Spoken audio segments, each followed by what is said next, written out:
एक गभीर समुद्र मध्य एक मत्स्य साम्राज्य थिला। मत्स्य महाराज भेषकी तांको प्रजा मानक सुख स्वच्छंदे सह पालन करिथांती।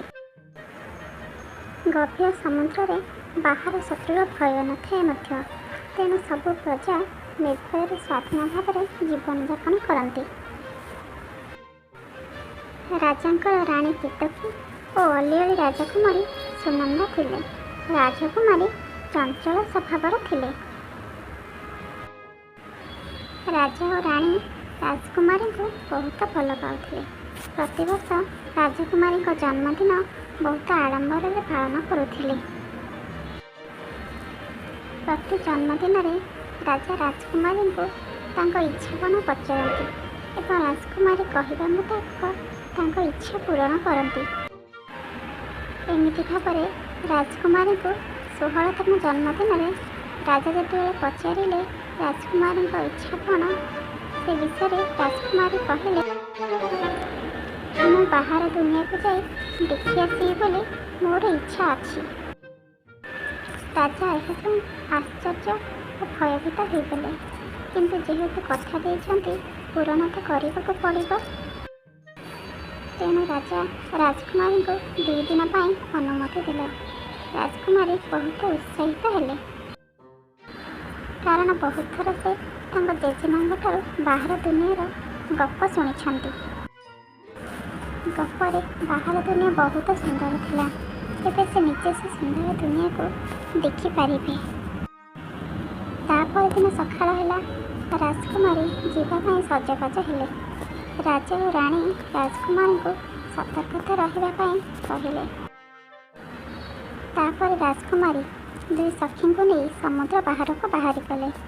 बाहर दुनिया चकाचक राजकुमारी को बहुत भल लगिला। यहीपरि भाव में बाहर सौंदर्य उपभोग कर समय से एक असुविधार सम्मुखीन हेले। ठीक सेतिकी बेले जन युवक से साहाय्य करला। यापर 2 दिन बीती जाइथिबारु सेमानंको पुणी समुद्र को फेरिबा को पड़िला।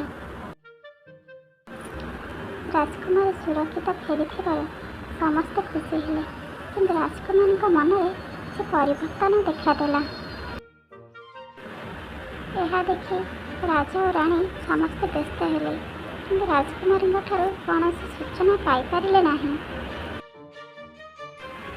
यही मध्य राजकुमारी मन से बाहर दुनिया युवक पाखरे हजि जाइथिला। एमिति किछि दिन गला। राजकुमारी 17तम जन्मतिथि आसला। राजा राजकुमारी जन्मदिन पर बहुत आयोजन करें, किंतु राजकुमारी मन दुखरे परिपूर्ण रहिला। राजा सब वर्ष जन्मदिन पर राजकुमारी गोटे इच्छा पूरण करने कहले। राजकुमारी किछि समय चुप रही कहले, मु सबुदिन बाहर दुनिया को जीवाई चाहूँगी। राजा जेहेतु राजकुमारी वचन देइछन्ति, यह शुणी राजा आश्चर्य सह चिंतित होइगले। राजकुमारी से युवकों विषय रे राजा को सब कहले। यापर मत्स्यराज्य राजकुमारी सुकन्या सबुदिन समुद्र बाहर राज्य को आसी से युवकों सह विवाह कर रहीगले।